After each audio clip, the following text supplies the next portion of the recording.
commissariat n'est pas légèrement surréaliste.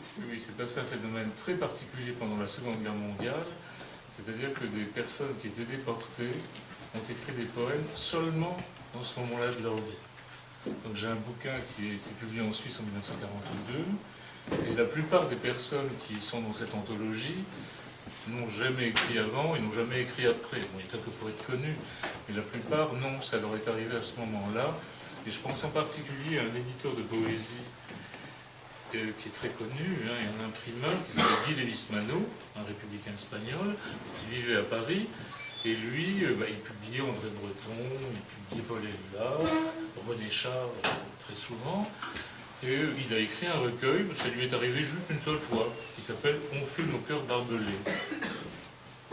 Et après, il est revenu en France, après la déportation, il a écrit, enfin, il a publié les autres, quoi, comme d'habitude. Donc, on peut retenir que dans des moments de particulière dureté où il ne nous reste plus rien, du moins, il nous reste la puissance nominative du langage, le rap nominateur du réel, comme disait Reverdy, pour essayer de vivre ou de survivre. Donc de ce point de vue, je pense que c'est quasiment réaliste, ce qui se passe dans la pièce, et non pas extravagant. C'est la première chose. La seconde, c'est est-ce qu'un commissariat, c'est vraiment le bon lieu? Or, je vais vous raconter un souvenir d'enfance, qui m'est venu pendant que je regardais la pièce. Quand j'étais gosse, on vivait dans le bassin minier en Lorraine, à Agondange. Et au bout de la rue, il y avait des wagons à bestiaux qui étaient abandonnés sur une ligne de chemin de fer. Et dans ces wagons à bestiaux, il y avait les ouvriers qu'on faisait venir. Alors à l'époque, c'était surtout des Maghrébins, un peu d'Africains, pas mal de Portugais.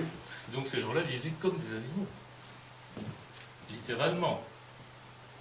Et puis petit à petit, comme à l'époque, il y avait quand même un peu de boulot, qu'on n'était pas en train de détruire massivement le code du travail, eh bien, au bout de quelques mois, on les voyait sortir du wagon, avoir un boulot et s'installer. Mais enfin, ils étaient remplacés par d'autres, hein, bien entendu. Donc, c'était comme ça à l'époque. Maintenant, ça a changé. C'est-à-dire qu'il n'est plus question, depuis une vingtaine d'années à peu près, vous l'avez sans doute observé, il n'est plus question de simplement dans la misère.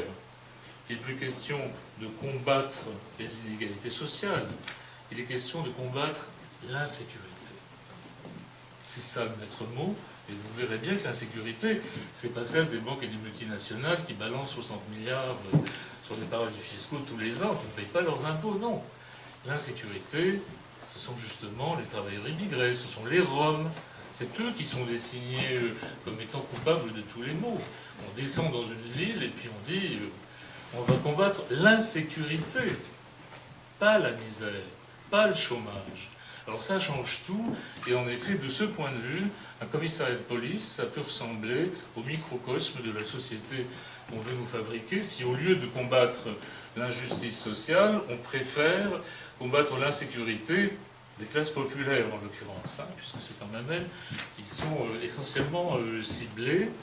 Et donc de ce point de vue, la pièce me paraît être exactement au bon moment et dire exactement ce que l'on peut dire, si ce n'est que, évidemment, l'auteur et le metteur en scène ont compris qu'on ne pouvait pas verser dans la tragédie pure, et que c'est la raison pour laquelle, dans la pièce, il y a à la fois une part de tragédie, évidemment, mais il y a aussi le fait que le rire est le propre de l'homme. Ceci permet de ne pas désespérer, en quelque sorte, et effectivement, quelle que soit la situation, il convient à la fois de ne pas désespérer et en même temps montrer, et la poésie peut le faire dans de tels moments, que la lumière est toujours là et que l'on peut toujours combattre pour la justice.